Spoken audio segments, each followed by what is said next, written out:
इस बार शो को सलमान खान के बजाय अनिल कपूर होस्ट कर रहे हैं। मेकर्स ने शो शुरू होने से एक दिन पहले बिग बॉस के घर की झलक दिखाई थी।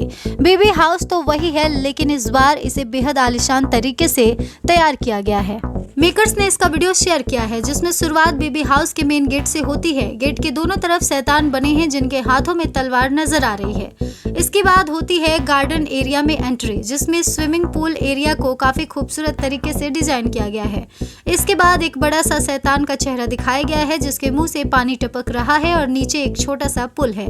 फिर आता है जिम एरिया, जिसमें इस बार पहले से कई ज्यादा इक्विपमेंट्स दिखाए गए हैं। इसके बाद लिविंग एरिया में एंट्री होती है, जहां ड्रैगन बने हैं। फिर किचन एरिया आता है, जिसे काफी खास तरीके से सजाया गया है।